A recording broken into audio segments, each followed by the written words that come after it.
students, welcome to the class 3rd. Now today we will start our EVS syllabus for class 3rd. So do you know the full form of EVS? The full form of EVS is Environmental Studies.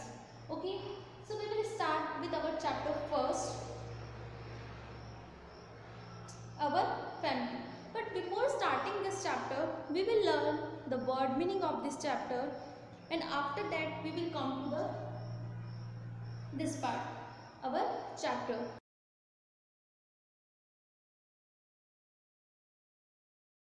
Let's start with the word meaning of this chapter.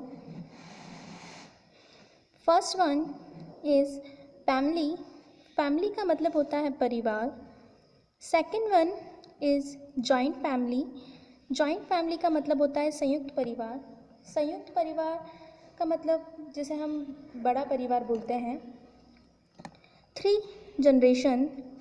Generation means तीन पीढ़ियाँ जिसमें आपके दादाजी, आपके पिताजी और आप तीनों साथ में रहते हैं, उसे हम तीन पीढ़ियाँ बोलते हैं. Now next one is family tree. Family tree का मतलब होता है वंश वृक्ष. Next one is nuclear family. Nuclear family means एकल परिवार, जिसे हम छोटा परिवार भी कहते हैं. Now next one is two generation means दो पीढ़ियाँ जिसमें कि आपके पिताजी और आप साथ में रहते हैं, उसे हम सेकेंड जनरेशन कहते हैं, दो पीढ़ियाँ कहते हैं. Now next one is paternal relatives का मतलब होता है पिता पक्ष के रिश्तेदार. और next one is maternal relatives का मतलब होता है माता पक्ष के रिश्तेदार. रिलेटिव्स जो हैं उसे हम रिश्तेदार बोलते हैं. सो जो पैटर्नल होते हैं वो पिता पक्ष के रिश्तेदार होते हैं, और जो मैटरनल रिलेटिव्स होते हैं वो माता पक्ष के रिश्तेदार होते हैं. Now next one is single parent family होता है एकल माता या पिता का परिवार. मतलब कि जिस फैमिली में सिर्फ मदर है या सिर्फ फादर है, वो जो फैमिली होती है वो सिंगल पेरेंट फैमिली कहलाती है. सो these are the word meaning of this chapter. So please note down these word meanings in your fair copy, and please put line between the word meaning of this chapter, and please write neat and clean in your copy. Our chapter first, our family. So let's start our chapter first. Family consists of a group of people related to each other by blood or marriage living together in a home. एक परिवार क्या होता है? Group of people होता है, लोगों का समूह होता है जो कि रिलेटेड होते हैं एक दूसरे से बाय ब्लड और मैरिज, या तो वो एक दूसरे से खून के रिश्ते से संबंधित होते हैं या फिर शादी से वो एक दूसरे से रिलेटेड होते हैं. And living together in a home, और इस तरह से वो एक दूसरे के साथ एक ही परिवार में, एक ही घर में रहते हैं. इसको हम फैमिली कहते हैं. हम एक एग्जाम्पल से समझेंगे इसे.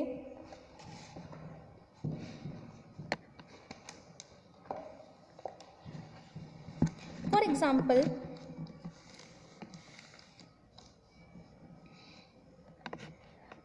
this is your father and this is your mother.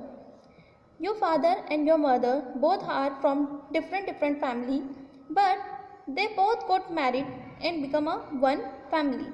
आपके पिता और आपकी माता दोनों क्या हैं? एक अलग अलग परिवार से संबंध रखते हैं.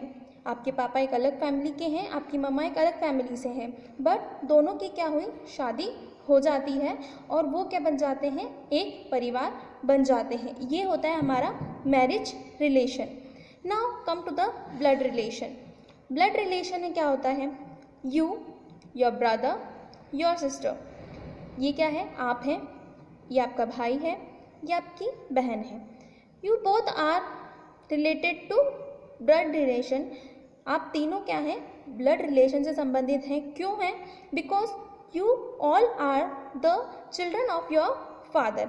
आप तीनों क्या हैं, अपने पिता की संतान हैं। तो इस तरह से क्या है, आप एक ब्लड रिलेशन से संबंधित हैं। तो ये क्या है, ब्लड रिलेशन होता है। सो इस तरह से आप ब्लड और मैरिज रिलेशन को समझ सकते हैं कि ब्लड रिलेशन क्या होता है और मैरिज रिलेशन क्या होता है। So I hope you all got understand the definition of family, कि फैमिली क्या होती है। एक बहुत सारे लोगों का समूह होता है जिसमें वो एक दूसरे से किसी न किसी तरीके से रिलेटेड होते हैं, या वो खून के रिश्ते से होते हैं, या वो शादी के रिश्ते से होते हैं, और वो एक परिवार बन जाते हैं, एक साथ साथ रहते हैं। ठीक है।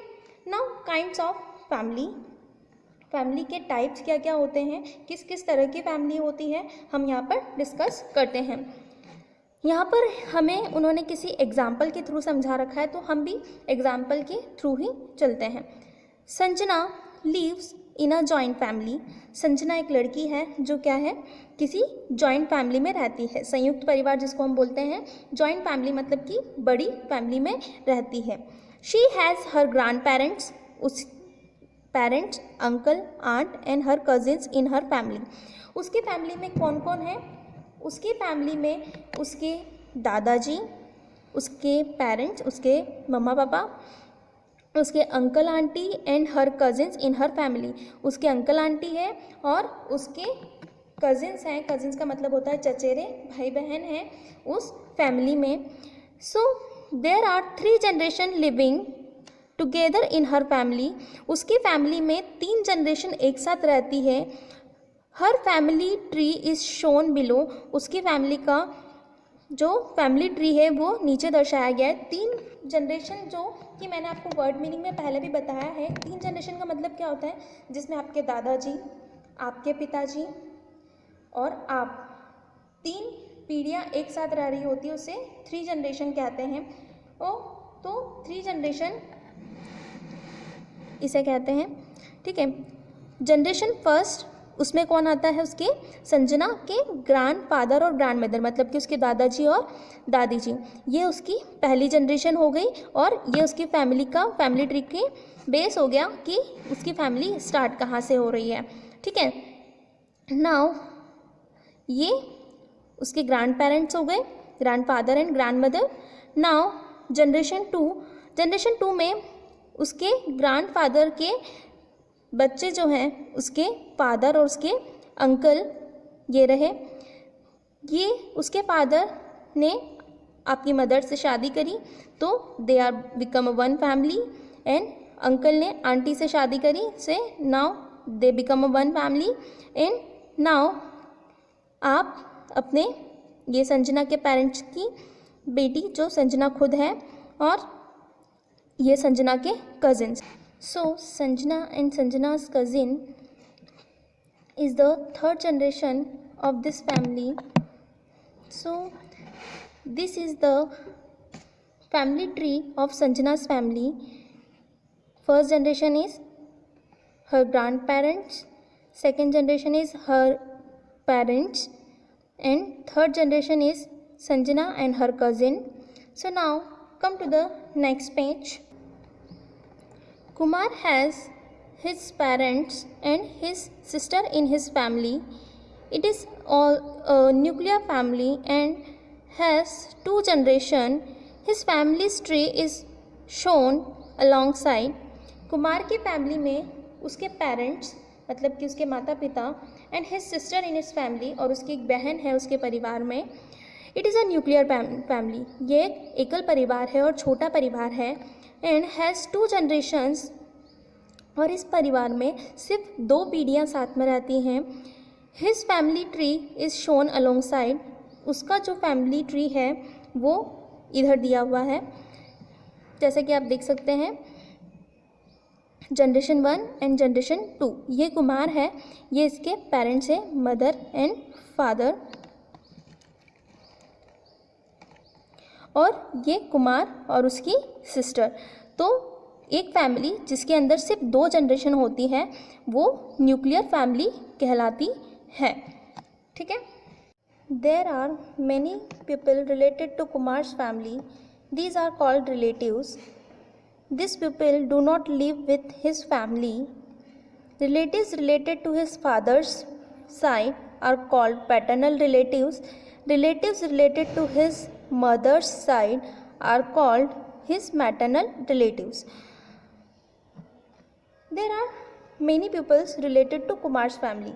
कुमार की जो फैमिली है उसमें और भी लोग हैं जो उनसे रिलेटेड है. These are called relatives. इन लोगों को हम क्या कहते हैं? रिश्तेदार कहते हैं. This people do not live with his family. वो लोग जो हैं वो उसके फैमिली के साथ नहीं रहते हैं, लेकिन उन्हें हम रिश्तेदार कहते हैं. Relatives related to his father's side are called paternal relatives. जो रिश्तेदार हैं, जो उसके पिता की साइड के रिश्तेदार हैं, उन्हें हम क्या कहते हैं? उसके पैटर्नल रिलेटिव्स कहते हैं, पिता पक्ष के रिश्तेदार कहते हैं. और relatives related to his mother's side are his maternal relatives. और जो उसके माता के साइड के रिश्तेदार हैं उन्हें हम मैटरनल रिलेटिव्स कहते हैं, माता पक्ष के रिश्तेदार कहते हैं. सो रिलेटिव्स क्या होते हैं? रिश्तेदार होते हैं. अगर वो हमारे पापा की साइड के हैं तो हम उन्हें पैटर्नल रिलेटिव्स कहते हैं, और अगर हमारे माता की साइड के तो उसे हम मैटरनल रिलेटिव्स कहते हैं. There are also single parent families. In such family, only one parent and his or her children live together in a home. अब हम सिंगल पेरेंट फैमिली के बारे में पढ़ेंगे. So there are also single parent families. यहाँ पर बहुत सारी सिंगल पेरेंट फैमिलीज़ भी होती हैं. सिंगल पेरेंट फैमिली का मतलब होता है जिस फैमिली में या तो सिर्फ उस बच्चे के साथ उसके पेरेंट्स के रूप में उसकी माता होती है, या फिर सिर्फ उसके पिता उसके साथ होते हैं. In such family only one parent and his और her children live together in a home.